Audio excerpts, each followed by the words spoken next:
Illegal miners are on record to have destroyed plots of land in major farming communities in parts of the country. Cocoa farms are the worst hit, with some farmers selling off their farms to illegal miners. The sector minister is worried this will affect Ghana's export earnings. If we send a consignment of cocoa to, say, Belgium, and they test there and they find any trace, they could ban our cocoa exports. So it's not so much the impact on the production as to endangering our international trade. And the only thing we have is cocoa. We are now, as I told you, coming up in terms of the diversification, picking these 6 crops that we want to develop into the cocoa standard. But that will take time. That's a medium, long-term thing. Okay? But immediately, the danger of these cyanides and these very dangerous chemicals going into the chain, into our product, which we send abroad, to endanger our export earnings, that is, for me, the biggest concern. And therefore, the sooner we are able to stop this galamsey, the better it will be, not to only safeguard the environment, but to safeguard our trade.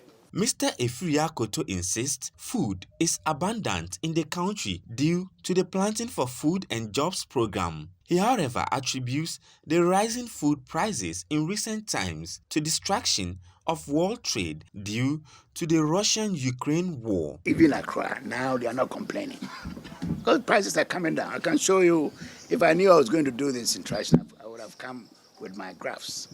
Even in Accra, prices are beginning to edge down. And don't forget, you see, all these areas that you mentioned, even Greater Accra, you go to Seguin, so these are farming communities. They are very close to the market. Central region, Volta region, everywhere you go, there's food.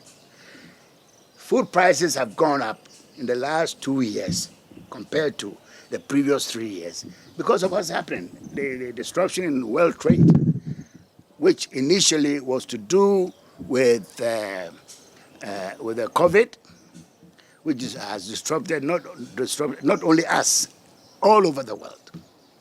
And then followed by what is happening in Europe now with this war. Okay, so that is a new phenomenon which has led to a sharp increase in petroleum prices, so fuel prices. London and coal, there are queues waiting to get fuel. He also says his outfit has banned the export of food to neighboring countries to enhance the nation's food security. Already, we are seeing the easing of farm prices.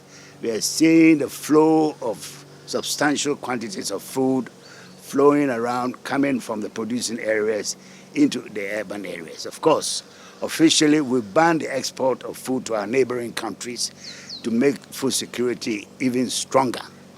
And this is why we took the decision that we would prohibit the export of food. Otherwise, Ghana had become the breadbasket of West Africa, whilst all our neighbors are facing very severe food shortages. Ghana has surpluses, and we want the surpluses to stay because the people who actually are paying for this prosperity in our agriculture, the taxpayer of Ghana, have to have the full benefit. The minister continues to tout the gains of the Planting for Food and Jobs initiative and maintains the sector has experienced unprecedented growth in the last few years. The minister says governments will continue to work hard to transform Ghana's agric sector.